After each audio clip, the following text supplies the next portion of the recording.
мен токой чарбасы боюнча адис, анан илим жактагында токой боюнча эмне аштың эле десе, мен сиздерге айтып коем. Мына Кыргызстан боюнча азыр баягы табигый токойдон ёлканы кыйып келип, жаңы жыл тосуш токтоткон.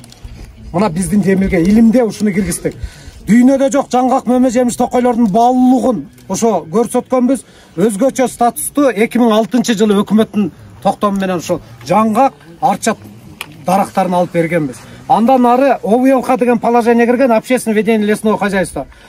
Токойду элге берип гана ошо сактап калбасак, ато уурдай берет экенбиз, түгөтө берет экенбиз деген жакшы программа кирген. Андан бери мен мына 33 жыл болуптур университеттин босогосун аттап, окуп дагы иштеп дагы келаткандыгыма. Акыркы жылдары ушундай бир аң сезимдин трансформациясы болуп атат.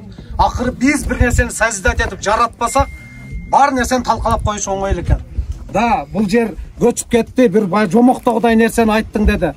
Токой тез өрттөнүп дагы жок болуп кетиши мүмкүн, кыйылып дагы жок болуп кетиши мүмкүн. Бирок аны түптө бери дегенде 5-10 жылдан көрүнө баштайт. Сиз Москвада иштеп, кирди чыкты кызматына муктаж болсоңуз, биздин кызматтан пайдаланыңыз. Биздин компания эң акыркы үлгүдөгү унаалар менен камсыздалган. Салондо акысыз Wi-Fi бар, жана документтер жагынан жардам беребиз. Бизде көп жылдык тажрыйбасы бар айдоочулар иштейт. Байланыш үчүн номерлерибиз +7 926 725 38 85 +7 999 997 46 76.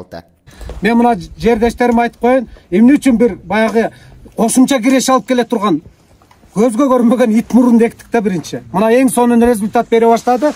Ошон үчүн мына Агахан фондуна рахмат. Быйыл ошол биздин баягы чоң конкурстан колдоп берди.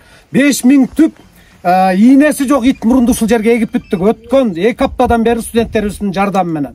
Мына бүгүн 1000 түп мына 4 сорт баягы баалуу алма пародаларын алып келдик, ушул жерге алып келет. Буга чейин биз даярдандык да. Кудайга апарабыз, сизге рахмат. Илимий канча проекттердин ичинен ушуну колдоп берип, бул спецтехника ушул проектти аткарып бүткүчө мына 5 жылда өзүн актайт, Кудай буйрса.